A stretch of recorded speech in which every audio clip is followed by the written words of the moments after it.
the show, sitting in the front row in a black tracksuit and it's shut down. Touch the road and it's shut down. Boy, better know when it's shut down. Before Skepta dropped his fourth highly anticipated studio album, Konnichiwa. Before Skepta was getting shoutouts from the likes of Kanye West and Drake. Before his rap crew took on ASAP Mob in the Red Bull Culture Clash of 2014 and came out on top.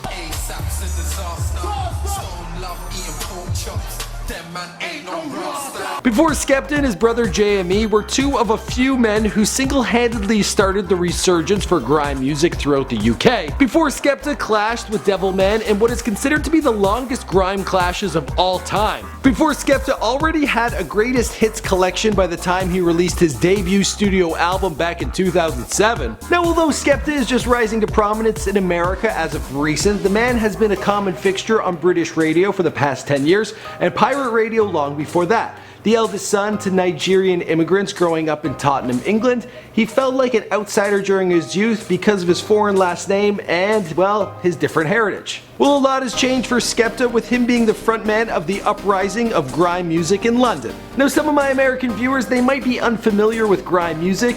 It's a hybrid of rap, dancehall, and UK garage. They also add in a whole lot of like pounding car alarm noises. I don't know, it works for them.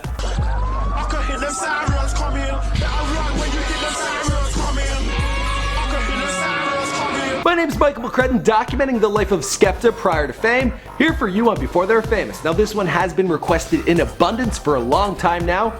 I was actually pretty surprised. I didn't know I had viewers from England or the UK watching this channel, so that's cool. Also, this guy's about to blow up on both sides of the pond, so I'm glad we're getting it done.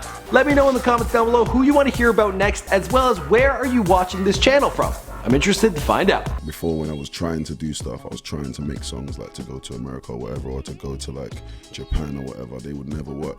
Skepta was born Joseph Jr. Adenuga on September 19, 1982 to immigrant parents from Nigeria. The eldest of four siblings, the family grew up on Meridian Walk Estate, a housing project in Tottenham in North London. In school, young Joseph, well, he claims he wasn't the cool guy, nor did he have the flashy clothes or hung out with the pretty girls.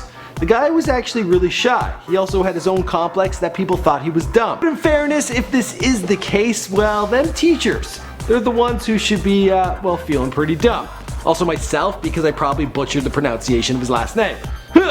Anyway, pronunciation would be something that Skepta would become obsessed with, that and music. During his formative years, he listened mainly to reggae. His faves were Barrington Levy, Gregory Isaacs, and Half Pint. Those were on permanent rotation at home, until his dad brought home Snoop Dogg's Doggy Style on cassette when he was 12, and from there, well, he was hooked on hip-hop. Then in the 1990s, he tuned into a new sound that was becoming popular around London, known as Raga Jungle. It's a combination of futuristic rave music as well as Jamaican dancehall, and he got hooked up in that. He became skilled as a DJ and even picked up a gig on the radio, Heat 96.6 FM. So listen up, slappy!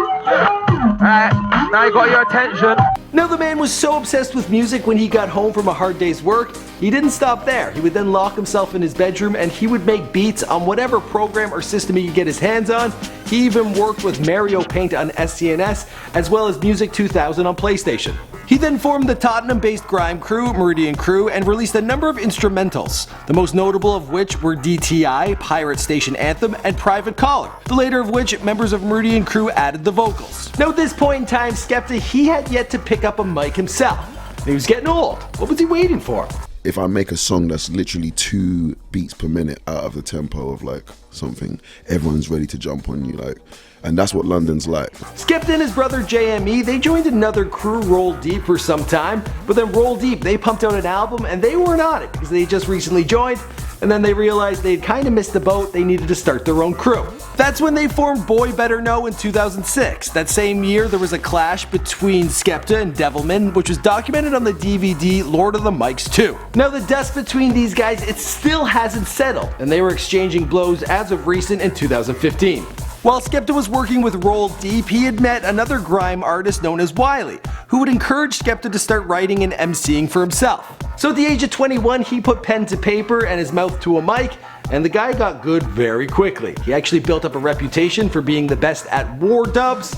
Yeah, that's where he would insult other MCs. With Skepta now basically a one-man crew, well, him and his brother JME, as well as Boy Better Know, they began dropping mixtapes and started up a clothing line. Now by the time Skepta was ready to release his debut studio album, he had so much music already compiled, well, he was able to put out a greatest hits album, and he did so in 2007.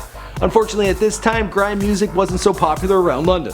Skepta remained on the radio with dancehall hits until 2012. He decided he was going to just put out music from the heart, and he gave that a go. Skepta put out a number of non-album singles as well as a mixtape. It was his track, It's Not Me, that really turned heads. It's the return of the Mac. I'm still alive just like Tupac. Girls in the front row, girls in the back. Spit one lyric, everybody's like bruh. Now that music video there, Skepta states it only cost him 80 British pounds. And I still think he got robbed. But regardless, the thing got millions of views. All of a sudden, things started to pick up for Skepta. He got some love from Drake, who posted a YouTube screenshot of Skepta's infamous 2006 clash with Devilman on his Instagram. Then when Kanye West showed up in 2015 for the Brit Awards, he invited Skepta as well as his crew to join him on stage. All of a sudden, Skepta, he was flying over to America to work with the likes of Earl Sweatshirt, he was scheduling a project with Drake, he was talking with Kanye West, and he was having members of ASAP Mob come over to London where he would put them in grime videos. Whew.